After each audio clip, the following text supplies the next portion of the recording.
Bagaimana Anda melihat peran DOS dalam perkembangan industri kreatif di Indonesia? Tapi kita ketahui juga di mungkin tahun-tahun ini apalagi setelah pandemi memang ada guncangan ekonomi Mas dan daya beli masyarakat tuh sebenarnya digempur terus. Bagaimana how to stay relevant?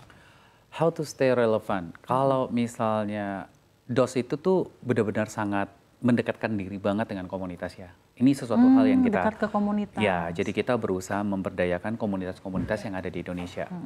Jadi kita sering banget berkolaborasi dengan mereka.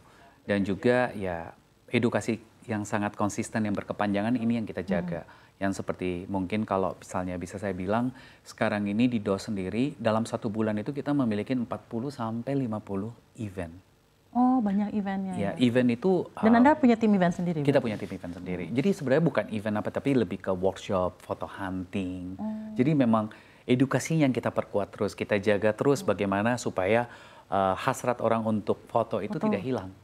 Nah, ini yang kita jaga dan juga kita memberdayakan konten kreator as a influencer.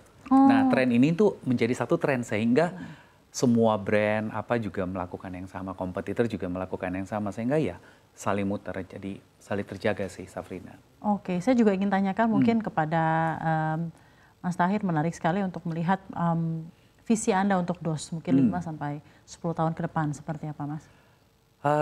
Ya visi kita tentunya bagaimana kita bisa menjadi pemain utama ya di industri fotografi dan videografi. Tapi di luar daripada itu tentunya DOS ini pengen banget berkontribusi lebih banyak lagi untuk industri kreatif di Indonesia ya melalui komunitas, melalui edukasi event dan acara gitu.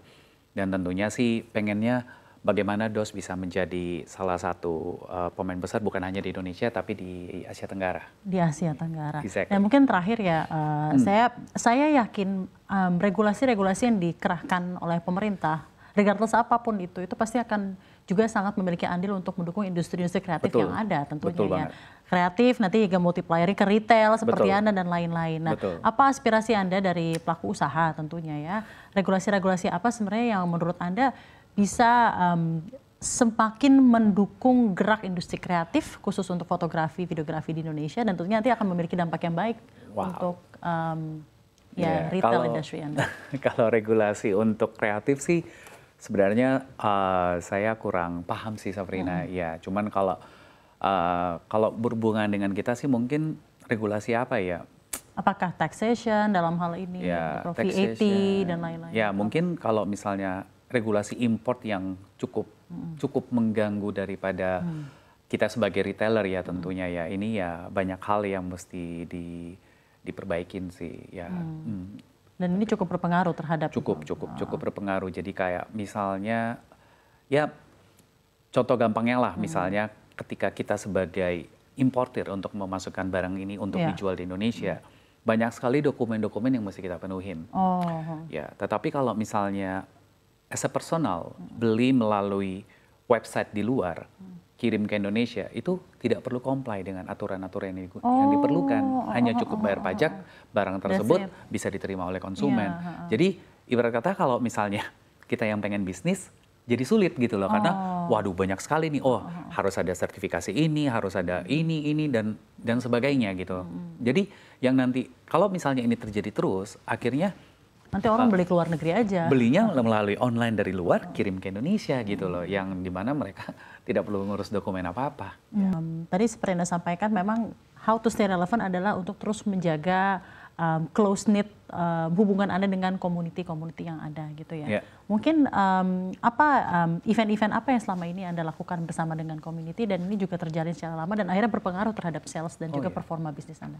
Kalau kita pasti eventnya tidak jauh daripada perfotografian ya tentunya ya. Jadi kayak mulai dari event foto hunting bareng, kalau misal lebih banyak ke hunting bareng dan juga di samping hunting bareng itu di situ dilengkapi dengan edukasi about how to-nya. Jadi kan kalau misalnya kadang-kadang orang buat event itu cuma teori aja. Kalau ini kita teori dan langsung praktek. Kita lebih menjaga hal-hal seperti ini ya. Kalau event spesial tentunya ya pada saat hari-hari spesial lah ya. Contoh kayak misalnya halal bihalal ketika lebaran, kita pertemuan KOL bersama, ya kayak gitu-gitu. Lebih arahnya ke sana sih. Menarik sekali. Jadi ini memang karena memang industrinya niche dan kreatif ya. Jadi how to stay relevant adalah justru tetap dekat dan humanis gitu ya tentang pasti. community yang menyukai Relationship fotografi is the dan king videografi. sih, Oke, gitu. baik.